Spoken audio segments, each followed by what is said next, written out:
You're about to start a brand new lesson that you can't wait to teach. You've got your materials meticulously prepared, but when you stand in front of your students, you freeze. How do you begin?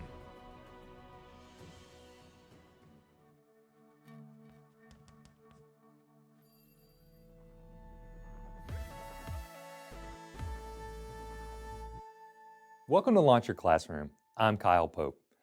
Beginning your lesson can be a very stressful experience. Sure, some students are going to come in well prepared, ready to learn, but others are going to be distracted by their own thoughts or their neighbors or maybe concerns about the rest of the school day.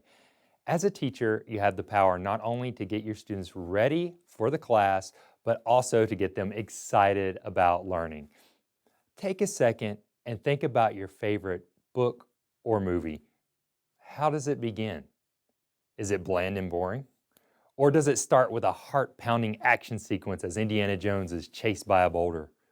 Or a profound moment captured perfectly in The Lion King's circle of life? Or does it start out with a shock, like the first line in Ray Bradbury's Fahrenheit 451, "It was a pleasure to burn"? One of the reasons that we like these forms of entertainment is that they hook us from the beginning. So too should we hook our students to energize them for the lesson and set the tone for the rest of the class. But the hook is only one important factor to beginning your lesson.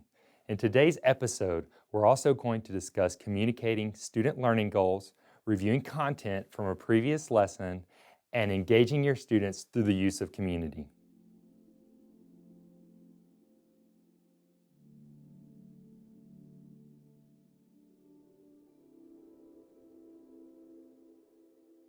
As a social studies teacher, one of the most difficult units for me to teach to get students interested in was the Second Industrial Revolution.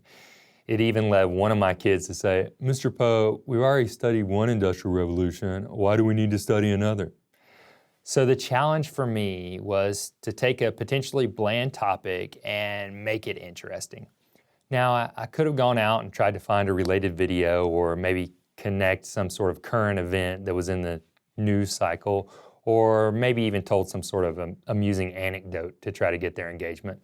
But when I really wanted to up student interest, what I like to use was an active engagement hook. So with the Second Industrial Revolution, part of the curriculum dealt with the assembly line and division of labor and how those impacted production. So I saw that as an opportunity for me to create a simulation. When the students came into class, I said, "Hey guys, guess what? Today we're going to build paper airplanes." I took the class, I divided them into teams of 3, and I gave them their building instructions.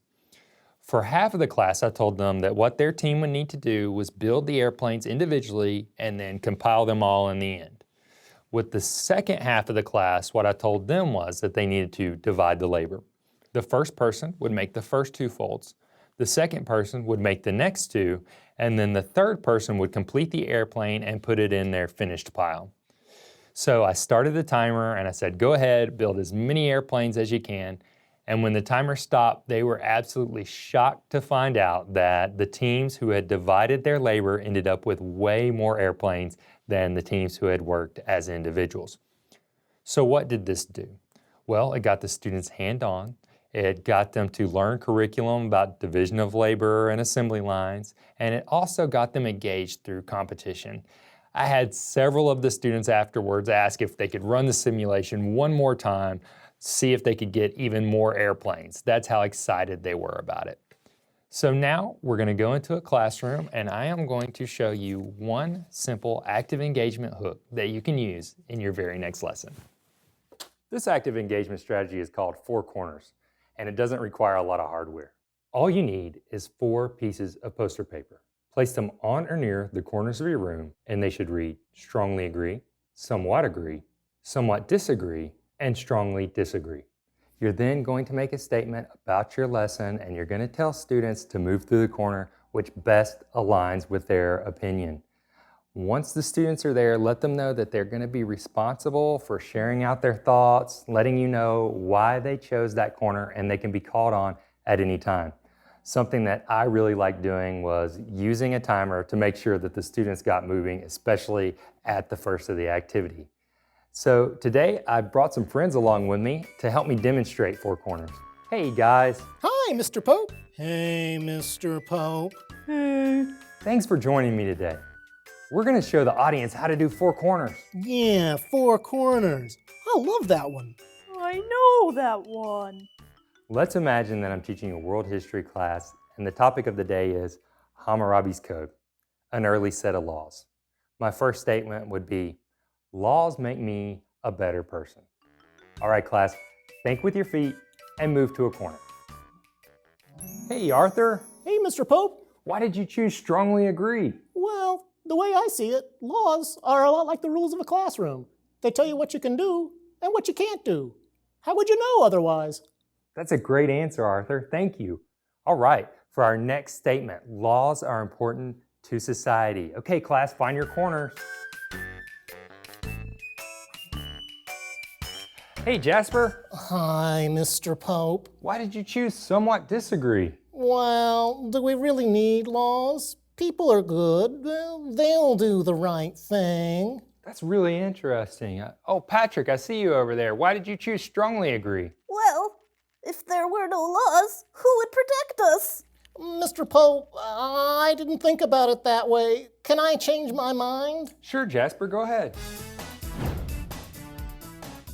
Now that you've got your students hooked and interested, we're going to go talk to Ryan about the next step. Thank you, everybody, for helping me out today. Sure thing, Mr. Pope.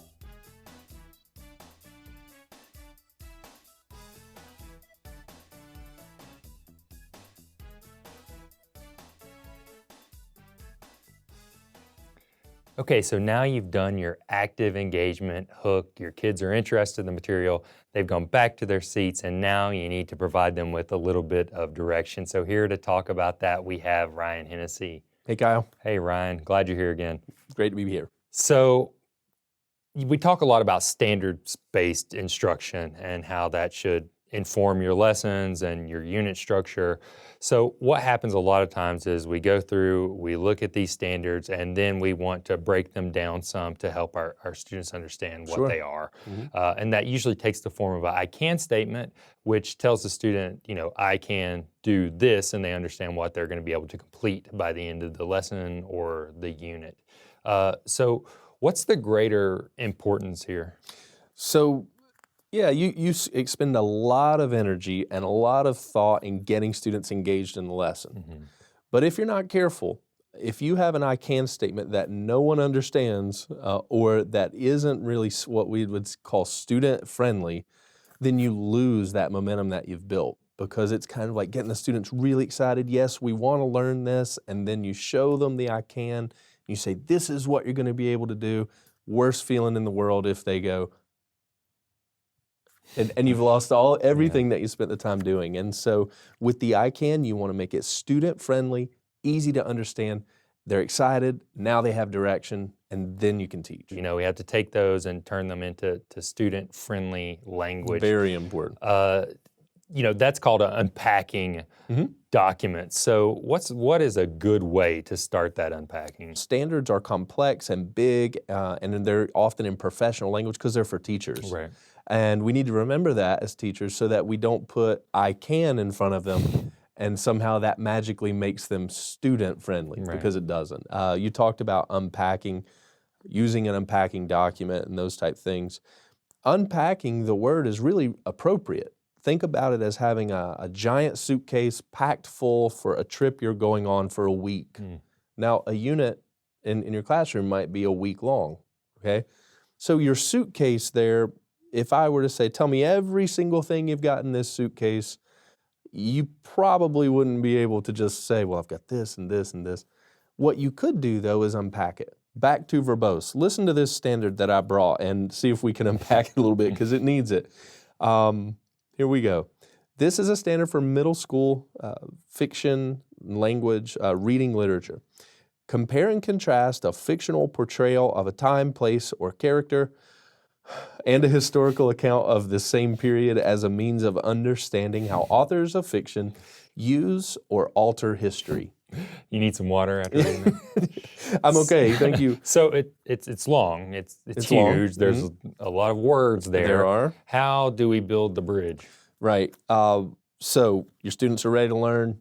You can't hit them with this. You can't put this on the board. You're going to lose them. Involve them in the discussion of how they are going to get to success. They will want to be successful, especially if you've done the work to engage them. They just need to know what success looks like.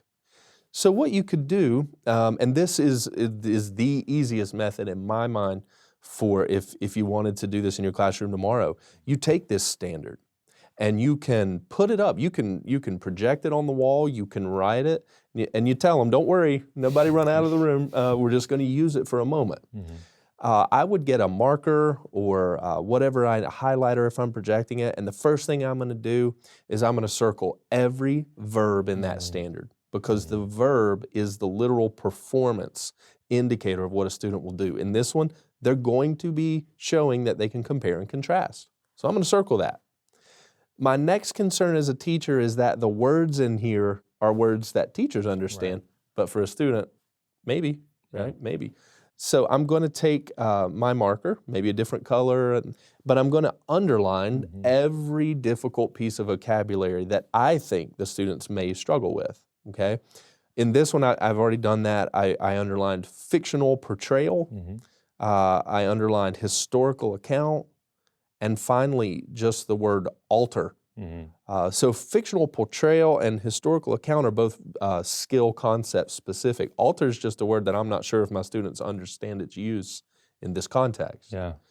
I would underline all those, and I'm going to start with the verb. I'm going to say, class, let's talk about what compare and contrast means. I'm going to ask them that question, and then when they talk back to me, I'm going to make notes under that circled part or off to the side of my board. And I'm not going to, to tell them, no, not that. I'm going to take every idea they want to give me. Then I'm going to move over to the words I've underlined. What is fictional portrayal? What does fictional mean? All the conversation I can get, and I'm going to write all that down. And then the last step is, when I have written down all of that student input on that board, we're going to take bits, and of course, I'm going to be really careful about the bits that I take, and I'm going to generate those into one friendly, student-friendly I can statement. So something like compare and contrast a fictional portrayal of time, place, and all these things may turn into something really different, like I can take a story about something that happened a long time ago that is made up and tell you how it's different and the same as another. Those are student-friendly terms.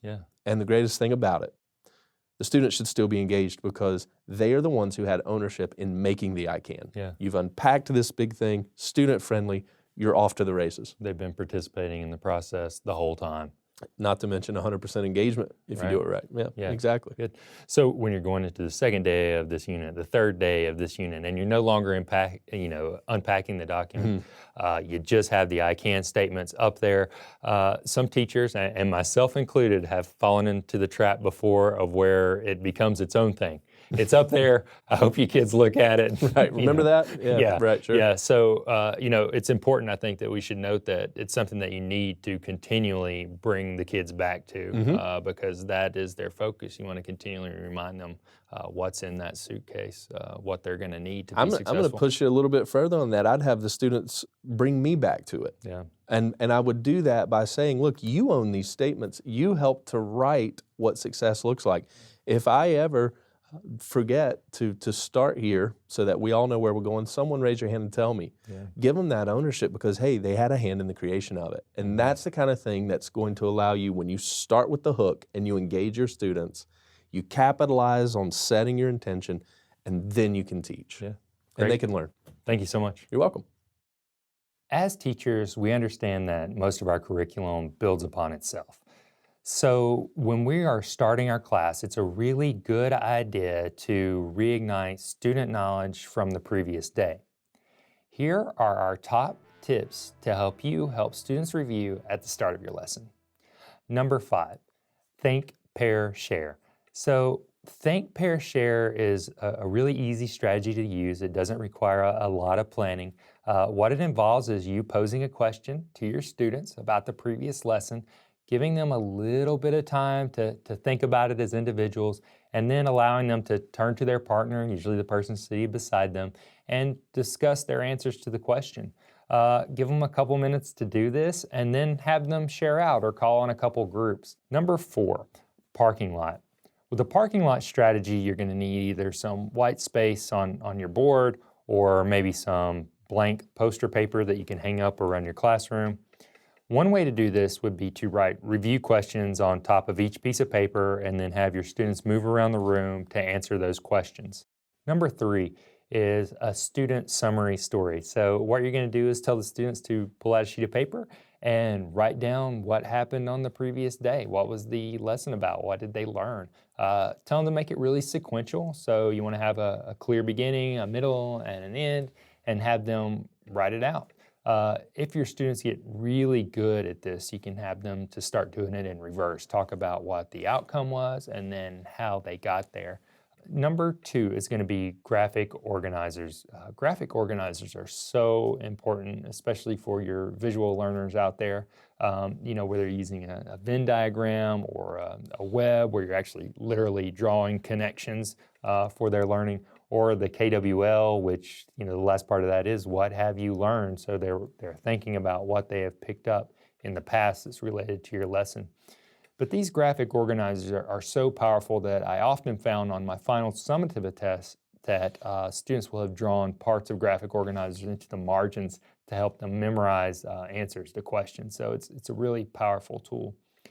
Number 1, discussion.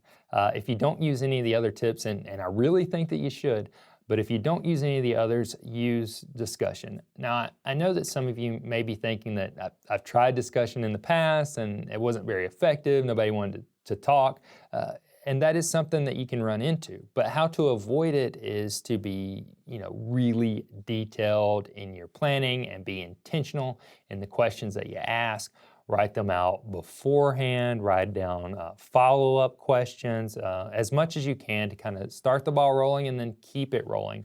Also come up with a type of process. I mean, this can be some sort of participation grade if you want to go that route, or it can be something where the kids know that you're going to pull a popsicle stick with their name on it and they're going to need to talk. But once you start getting that discussion going and you start having students engaged with it, there's going to be other voices in the classroom that are talking about the material that you've been teaching them other than your own, and other students will be able to pick up on that and they'll have that positive social peer pressure to participate. So something else that you really need to consider that can help you with student engagement and starting your classes is to root your material in your students' everyday lives. So we are going to go to Rachel, who's going to tell us a little bit about how to connect their community with your content. I think a lot of teachers may be asking themselves, how can I take the material I teach in the class and make it relevant to my students' real lives? You want to make it relevant, engaging, and able to help students apply what you teach to an ever-changing world. One of the best ways to do this is by connecting your material to the community your students live in. Here's a few suggestions to help you get started. Bringing local experts from your community to your class helps expose students to people from all different professional backgrounds. The expert can kick off with an exciting introduction and end with a question and answer. If you're finding that you're on a time crunch and it's a little difficult to meet with a community expert in person, consider conducting a Skype call or prepare a pre-recorded message at the beginning of your lesson. You may be wondering how to network and connect with experts. Think local. Consider reaching out to a local museum to come present for free. It's also helpful to network with your local community members and other teachers at your school to touch base with local community experts. Learning doesn't have to stay in the textbook. Take the opportunity to make your lessons come alive by rooting them in the world around you. For example, when teaching an ecology unit, go outside and observe the different types of plants, trees, and birds on the school grounds. Have your students discuss the impact these things have on your local ecosystem. Real examples of what your students are learning are far more powerful than pictures in a book. You can get creative in how you use your community resources. If your community has a wealth of old buildings and you're an art teacher, you can demonstrate architectural movements through the landmarks they may pass by every day. Or if you're a history teacher, search for historical sites in the area related to your lesson and encourage your students to visit them. When you begin your lessons in units, if you can find a way to connect them to the people and places your students know, you can take the rush of recognition and turn it into an engaging hook. Those were some great tips on how to use the community to hook your students at the beginning of the lesson. So thank you, Rachel, for providing us with those wonderful examples, and thank you for being here on Launch Your Classroom. Yeah, you're more than welcome, Kyle. I'm so happy to be here. We are happy to have you. So what is the importance or the relevance of engaging students through use of the community? Well, I feel like it's really engaging because students have the opportunity to apply what they're learning in school to life outside of the classroom. They can be given opportunities to connect with local community experts, professionals, and leaders. So this can help them build a sense of belonging and also, help them create a positive impact within the community. Yeah. I mean, so many kids just want to feel like they belong somewhere. And as a teacher, they're always asking, how does this relate to me? Why do I have to learn this? But you're showing them those real world connections. So you're answering that question. Yes. So that's wonderful. So as you know, a lot of our audience members are international teachers.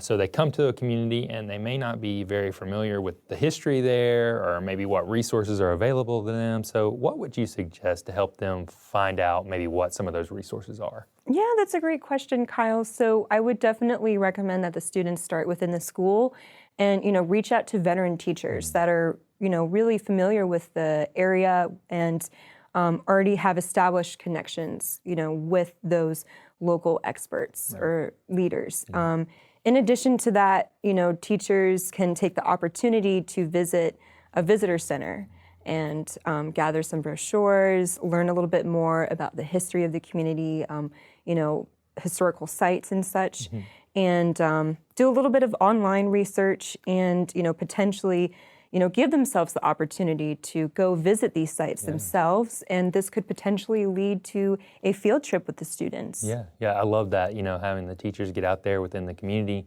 especially if they're international, to lead to some of that cultural exchange where they can really start getting immersed in, the American culture. And I liked also that you mentioned the online thing, because a lot of cities and counties are starting to develop really great websites with those resources available on them, very easy to find out what those are. So thank you again for coming on and letting us know about these things. Yeah, you're welcome. Thank you, Kyle.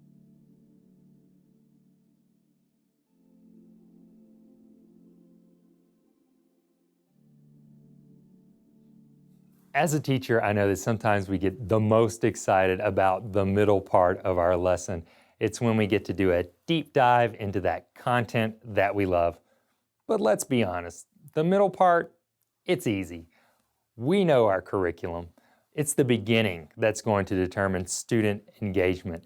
It's a time when we get to have fun, be creative, and relay our passion for the material with an exciting activity. So I encourage you to take a look at some of your lessons coming up next week. Use some of the strategies that we discussed in today's episode, and then go and create an engaging opening. Then please come back, let us know how it went in the comments section. I think you'll see a big increase in student interest levels. Thank you, and I hope you'll join us for the Q&A.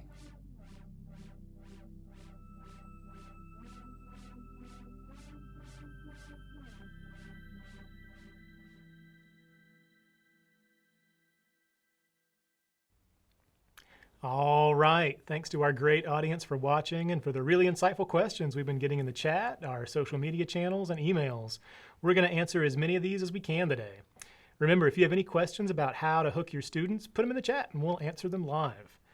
Joining us today for the Q&A is, as always, the host of Launch Your Classroom Live, Kyle Pope. Kyle, thanks for the great tips, and I hope your students didn't get the better of you earlier. It's always an adventure with those guys. And also joining us as wellness expert and Launch Your Classroom guest host, Amanda Sparger. Thanks for joining us, Amanda. Thank you. It's great to be back. All right. Let's take a look at our first question. Antonella asks, Four Corners looks like a fun and interesting hook. What are some expectations we should tell our students before beginning?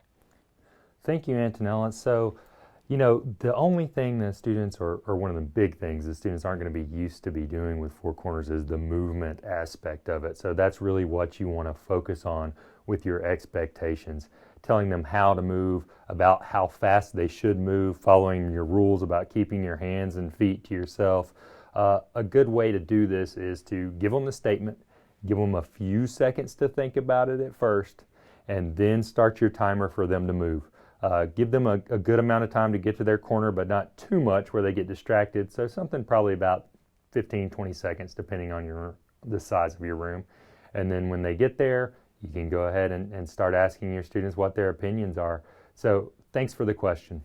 Okay, our next question comes from Milosh. They want to know, I want to use ThinkPairShare, but how can I make sure that my students stay on task? Amanda, what do you think? Great. So again, like with what Kyle was saying, be sure that you're really clear with your expectations for this activity, and also that you fully explained what it's going to look like and what it's going to be like to your students before doing it. So that could be saying, hey, during the thinking portion, you need to be silent and thinking to yourself. And when it's time to pair up, make sure they know who their partners are. Especially if your seating arrangement, you don't have them in pairs, just make sure they know you can assign that so that they have an awareness of who they're going to be turning to. And also, again, a timer is really, really useful so that they have an awareness of, okay, I've got a minute to think, and then I have 2 minutes to discuss with my partner. And also, you as the teacher, during that activity, especially the pairing portion, be moving around. Monitor those conversations, and if you hear something that's off task, you don't have to get angry or anything like that. Just gently redirect them to what they should be discussing. And also make sure that you have your own procedure or routine to call the class to attention. Maybe this could be a hand signal, like what we discussed last week, or just bring in your normal call to attention that you use with your class. And that way you know the activity is going to be really beneficial and efficient for your students. Thank you for the question. All right, thank you, Amanda. And our next question comes in from Joseph, who wants to know, do you have any more tips for getting kids to participate and not be distracted during a class discussion? Kyle, you touched on this a little earlier. Yeah, thank you, Joseph. This is a great question. I actually love discussion when it works well. So one thing I would suggest that you do is change up the seating during discussion. Maybe create a circle with the desk. This is something you're going to have to teach them how to do appropriately. But once you've made that circle, it's got the students facing each other so they can have that dialogue. It's a lot harder for them to be distracted, or at least to get away with some things like maybe trying to get on their cell phone, because everybody's looking at everyone else. You can see the entire class really well, as opposed to maybe somebody who usually sits in a back row or something and can't see you.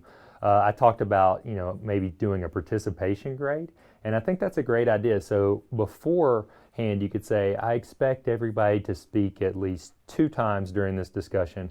Have a list in front of you with those student names, and then as soon as they speak, give them a check mark. When they get to 2, they got 100% participation, and your discussion is still rolling. So thanks, Joseph.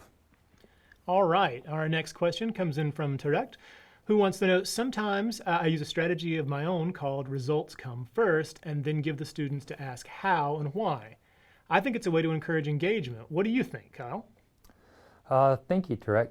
Yeah, this is a good question. I like your strategy. I would like to know a little bit more about it, but I like where you're coming from, starting at the end. What are the results, and then how do you walk your way back to that? It's proven that starting at the end and going back to the first is a really good way to memorize something. So if this is what you're beginning with, you're letting them know their clear goals from the beginning, and then kind of walking them back to the process before you do it. I think this goes really well in a line with stating your objectives and those I can statements kind of that we talked about before, but letting the students know what the path is forward. Thank you so much again for that question. Thanks, Kyle. Our next question comes in from Paula, and they want to know, are there any good graphic organizers for compare and contrast? Amanda? So, Paula, there are a ton of great graphic organizers, but I'm going to keep it simple, and I'm going to tell you my favorite for compare and contrast is usually the Venn diagram. That's because this is super simple. You don't need to print out anything special. You can just draw two big overlapping circles on the board, especially if you want to have this be more of a class discussion based graphic organizer that you fill out together. You can also have students make their own Venn diagram so that they can fill it out individually. And also, this is something great that you can then integrate into your class the next day. You know, at the beginning of class, when you want to go over the concepts, have students pull out their Venn diagram. Ask them, hey, from yesterday, what were the differences with what we discussed? What were the similarities? And that way, it kind of kicks off the lesson and reignites that knowledge. Thank you very much. All right, thank you for that answer, Amanda. Our next question comes in from Leonora, and they want to know, all right, 4 corners is a great strategy. Where can I read other engaging hooks like this? Kyle, where do you get your tips? Leonora, thank you so much. So what I've picked up as for active engagement strategies has been from several places. The internet obviously is a great resource. You know, other teachers that you work alongside with that are big into active learning. And our Launch Your Classroom book has several active strategies in it. Also, if you're an EPI program member, you can reach out to the support team, and we have a ton of strategies that we can go over with you as well. So, hey, keep looking for new ones, and let me know if you find any good ones. Thanks. All right. Up next, we've got Diana. Can the use of music be a strategy to hook students into the lesson? Guys, what do you think? Go ahead, Amanda. Yeah, I would say absolutely, especially if, you know, I'm thinking immediately what comes to mind is if you're a language teacher and, you know, you start playing a song that's in the language that you're learning, perhaps Spanish, you know, there's a lot of great activities that you can use to integrate what you've been learning, such as, you know, a quick fill in the blank, listen to this song, listen to the vocabulary that we've just learned. I think that's a great way to engage your class with something that's fun and also culturally relevant in a lot of instances. That's so true. All right, up next we've got a question from Edward. And Edward wants to know, is helping students debate a topic considered a discussion strategy? How can we assess whether or not students have learned from the debating session? Yeah, thanks, Edward. You know, I would say yes, it's considered part of a discussion strategy. You know, a debate could be really good for engagement. You got to be, you know, careful when you do a debate to set forth rules that you don't want it getting too heated or students insulting each other and giving them time to speak and say their sides without being interrupted. So there are some other considerations you need to take when you get onto the debate type strategy.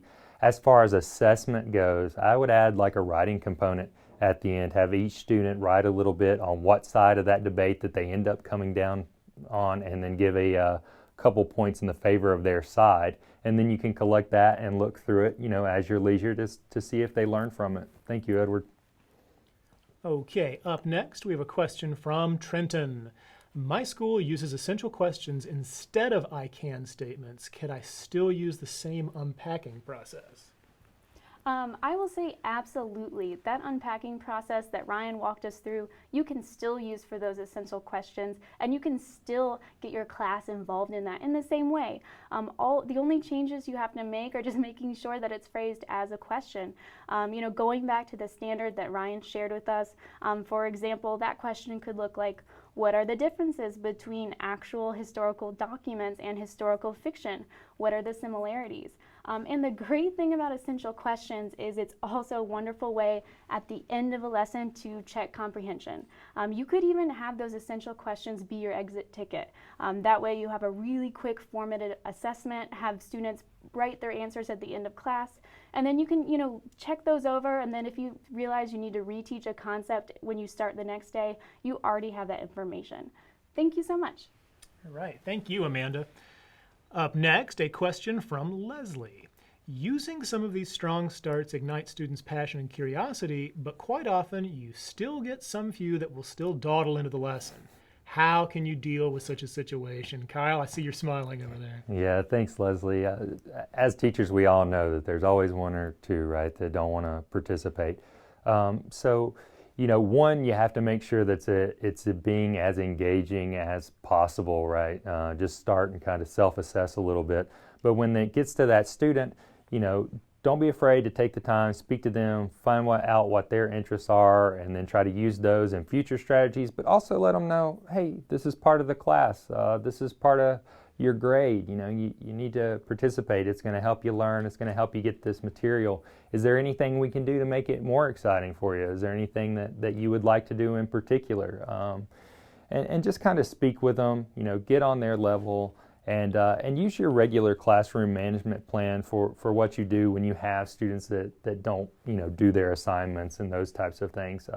There are still consequences to these actions. Thank you, Leslie. Okay, thanks for the answer, Kyle.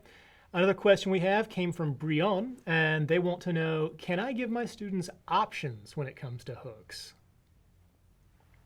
So I'm going to be a little bit tentative on this, Brion. I definitely understand the temptation, especially when you're in a classroom where students may have their own laptops. You know, it can be really tempting to say, okay, here's a list of choices, and students can choose what they find the most interesting. But sometimes students are going to choose the easy way out. For example, if you have a video as one of those choices, I feel like a lot of students are going to choose that because it's something that's simple, but it might not totally engage them in the way that you want them to be engaged. So, you know, just be cautious with that. If you're going to be giving them options, make sure that they're all really engaging and are really going to ignite them and get them ready for the content of the class. But also, why are you going to give yourself more work? You know, that's just going to be a little bit more planning. But I think if you really want to use multiple hooks, or if you want to at least give that option, maybe have it be something special. Maybe you'll do that on Fridays or once every couple of weeks and have that as an option as your students. Thank you. All right. Our next question comes in from Vin, and they'd like to know, when there are some students that are more informed than others on a particular lesson, how should this be handled? Kyle? Thanks, Vin. I guess that you're talking about the discussion or debate where some students may have more knowledge. You can certainly prepare your students for a discussion or a debate before you actually get into it. Have them do some research on their own, write out some points that they can talk about when you get into discussion so they feel prepared for it. You know, we prepare as we get ready to do our lessons and do our public speaking, and so give the opportunity for students to kind of learn those types of skills as well. So you still may have some students that have more knowledge about something. They may want to speak a little bit more, and that's perfectly fine, but just make sure that every student's voice is being heard. Thanks, Vin. And thank you, Kyle. All right, everyone, that's all the questions we have time for today. Please join us back here next week, November the 7th at 4 p.m. Eastern for the next episode of Launch Your Classroom Live. Report card time can be really stressful for teachers and students alike. To turn this potentially tumultuous time into smooth sailing, please join us next week for Preparing for Report Cards. To get the most out of next week's episode, you're going to want to take a look at your Launch Your Classroom handbook. If you don't already have a copy of Launch Your Classroom, then click the link in the description below to head over to Amazon.com. Building a Foundation for Learning is available now and packed with tips, infographics, and instructional videos about building rapport with students, desk layouts, and so much more. And remember, to stay up to date on all the free professional development that EPI offers, why not subscribe to our YouTube channel? And while you're at it, click the bell icon to receive notifications when we're live. Have a great weekend, everyone. We'll see you next time.